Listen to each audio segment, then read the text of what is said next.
Assalamu alaikum les filles, j'espère que vous allez bien. Alors aujourd'hui, je voulais vous parler du menu de la semaine, en fait, vous donner quelques conseils et surtout, en fait, vu qu'on est un petit peu dans les nouveautés de l'année, la nouvelle organisation et tout, je voulais vous parler en fait du nouveau processus, entre guillemets, que j'ai mis en place pour faire les menus de la semaine. Donc pareil, c'est quelque chose que j'ai commencé à tester en fin d'année dernière, donc vers septembre-octobre. Je me suis mise à tester pas mal de choses pour revoir un petit peu mon organisation et surtout l'améliorer. Et donc là, du coup, je vous partage ce qui fonctionne. Et par rapport au menu de la semaine, ça a plutôt bien fonctionné. Donc, je vous partage ça si ça peut vous donner des idées. Donc, les menus de la semaine, on sait très bien que c'est quelque chose qui est important pour s'organiser, pour gagner du temps en cuisine, pour éviter d'être stressé et d'avoir toujours une énorme charge mentale, de pas se retrouver à 11h30, midi moins quart, à pas savoir qu'est-ce qu'on va faire à manger alors que le frigo et que les placards sont pleins. On le sait très bien que c'est quelque chose qui est important. Pourtant, c'est pas quelque chose qui est difficile à faire en soi, un menu de la semaine. Il suffit de réfléchir à des idées de repas, de les sélectionner pour tel et tel jour et voilà, on a fait notre menu.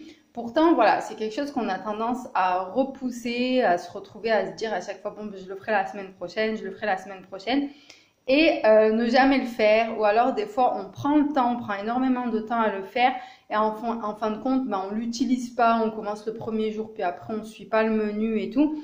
Donc là, moi, je vais vous donner mes conseils en fait pour vraiment bien commencer à utiliser son menu de la semaine, le faire sans que ça prenne trop de temps, sans que ce soit une tâche qui va vraiment vous faire fuir, vous donner envie de pas le faire parce que voilà, à chaque fois ça vous prend trop de temps, vous n'avez pas envie de réfléchir à ça et tout. Là, vous allez voir que en début de mois, vous allez vous mâcher le travail en quelque sorte pour les autres semaines. Et en plus de ça, voilà, de réussir à faire un menu qui est adapté à soi, sans être surréaliste, on va dire.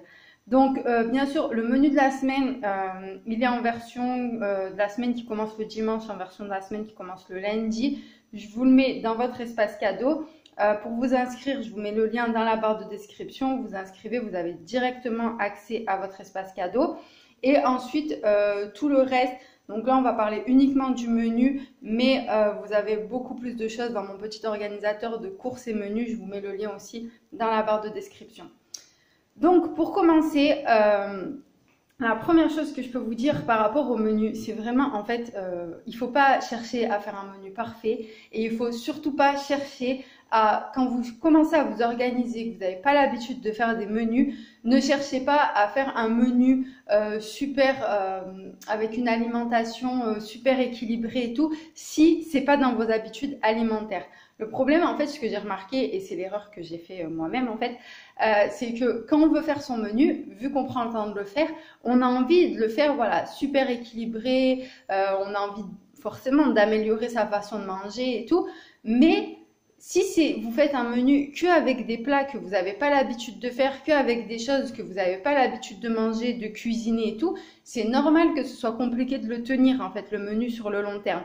Et du coup, en fait, c'est compliqué parce que vous faites deux changements en même temps. Non seulement vous vous imposez un menu à suivre alors que vous n'avez pas l'habitude, mais en plus, ce menu, il est composé que de repas que vous n'avez pas l'habitude de manger et que vous n'avez pas l'habitude de cuisiner. Donc forcément, c'est compliqué à tenir sur le long terme, c'est pas agréable et après, ben, vous avez l'impression que c'est le menu en fait le problème. Alors que c'est pas le menu le problème, c'est d'avoir trop de changements en même temps. Donc moi, ce que je vous conseille dans un premier temps, même si vous avez envie de changer d'alimentation et tout, faites un menu uniquement avec des choses que vous avez l'habitude de manger, des choses que vous avez l'habitude de cuisiner. Comme ça, en fait, vous allez d'abord prendre l'habitude de faire un menu et de le suivre, en fait, de respecter votre menu tout au long de la semaine.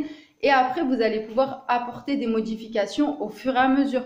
Commencez par un jour de la semaine où vous allez cuisiner une nouvelle recette, un nouveau repas, une nouvelle façon de manger. Ensuite, ça va être 2 jours dans la semaine, 3 jours, etc., etc. Mais surtout, surtout, surtout pas au début s'imposer tous les changements en même temps et vouloir voilà, changer d'alimentation, s'imposer un menu, tout ça et tout.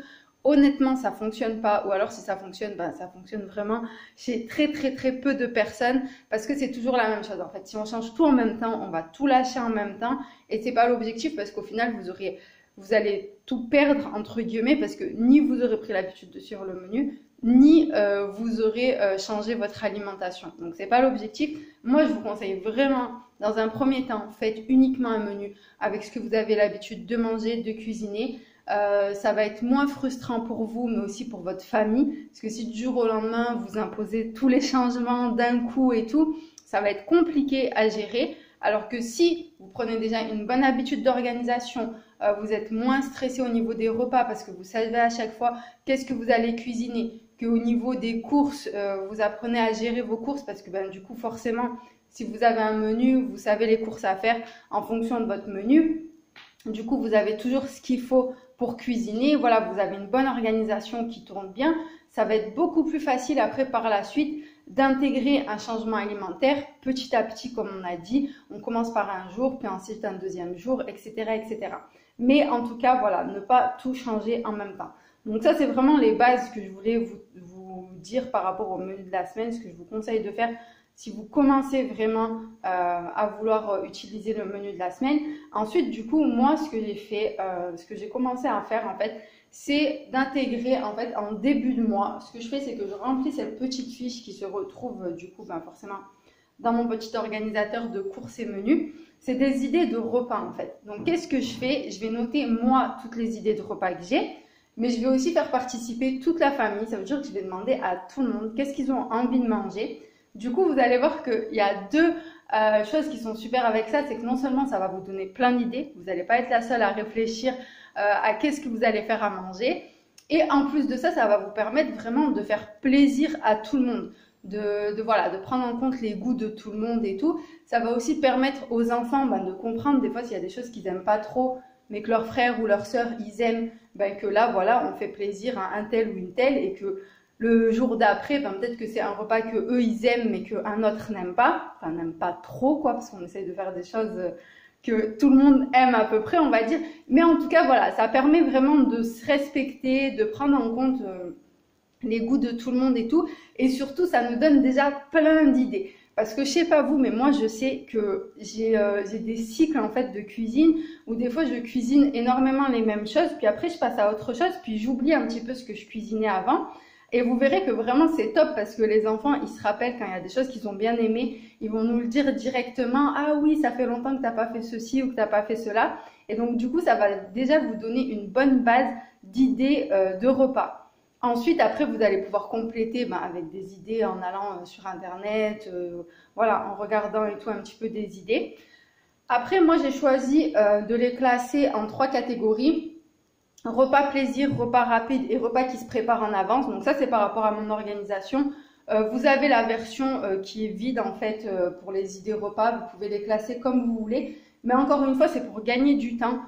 Au lieu de juste me faire une liste en fait d'idées de repas, je les classe directement en fait en repas plaisir. Bon, pour pouvoir équilibrer sur la semaine et sur le mois, vous verrez pourquoi après. Les repas rapides et les repas qui se préparent en avance, en fait, ça, c'est plus par rapport à mon organisation. Vous savez que moi, mon objectif, c'est vraiment de me libérer totalement le matin. Donc, j'essaie de cuisiner le soir, le repas du soir et le repas du lendemain en même temps. Et du coup, en fait, ça me permet, voilà, de savoir que directement de pouvoir piocher, en fait, dans les repas qui se préparent en avance, les repas que je vais pouvoir préparer pour le lendemain. Les repas rapides aussi, ça peut être soit pour le soir, soit pour le midi quand c'est vraiment quelque chose qui se fait cuire à la dernière minute. Je compte dans les repas plaisir tout ce qui prend énormément de temps à se préparer aussi, même si ça peut être des choses qui sont très bonnes pour la santé et tout. Si ça prend beaucoup de temps à préparer, je le mets dans les repas plaisir, comme ça voilà, je gère en fonction du temps, des jours où j'ai plus de temps pour le préparer et tout. Donc voilà par rapport à ça. Ensuite, du coup, la nouveauté aussi, c'est que maintenant, en fait, je prévois de faire un menu sur le mois. Paniquez pas, c'est pas vraiment un vrai menu sur le mois où je vais m'imposer tel jour de telle semaine, je vais faire ça et tout. Non, en fait, ce que je fais, c'est que du coup, j'utilise en fait ma liste d'idées de repas et je vais directement la dispatcher en fait sur le mois pour pouvoir déjà équilibrer un petit peu avec les repas plaisir, les repas qui prennent beaucoup de temps à préparer, réussir à faire plaisir à tout le monde en fait chaque semaine et tout. Donc ça me permet en fait directement d'avoir un aperçu du mois, mais je vais pas forcément à ce niveau-là, en tout cas, je vais pas forcément voilà, choisir quel jour je vais faire quel repas et tout. Là, pour l'instant, en fait, ça me permet juste de dispatcher sur la semaine, suivant les envies de tout le monde, suivant les idées qu'on a eues et tout. J'essaye d'équilibrer un petit peu le mois, pardon, je voulais dire le mois plutôt. Ça me permet déjà d'équilibrer un petit peu. Et ce qui est top, ce que j'ai beaucoup aimé en fait, c'est que du coup, au lieu de repartir à zéro chaque semaine dans son menu, à chaque fois on a l'impression de repartir un petit peu à zéro, faut refaire un menu, retrouver des idées et tout. C'est que là, en fait, du coup, je le fais en début de mois, ça me prend 10 minutes, un quart d'heure, honnêtement. Là, je vous explique, mais c'est assez rapide à faire. Mais ce qui est bien, c'est qu'à chaque fois, vous avez déjà un point de départ, vous avez déjà une base, du coup. Quand vous allez commencer à faire votre menu de la semaine 2, par exemple, vous savez que vous avez déjà une base par rapport aux idées que vous avez eues en début de mois, les idées que les enfants, tout ça, vous ont donné. Donc, du coup, vous repartez pas à zéro à chaque fois et ça peut être encourageant quand des fois, voilà, on a tendance à reporter au lendemain, on n'a pas envie de faire son menu, surtout si, voilà, si vous n'avez pas déjà une organisation où vous savez que tel jour, c'est le jour où vous devez faire votre menu, c'est très facile de reporter au lendemain et du coup de se retrouver en début de semaine et se dire, bon, bah tant pis, je le ferai la semaine prochaine. Donc là, vraiment, voilà, c'est top. À chaque fois, vous avez toujours une base sur quoi partir et après, vous complétez avec les nouvelles idées que vous avez pu avoir ou aussi avec...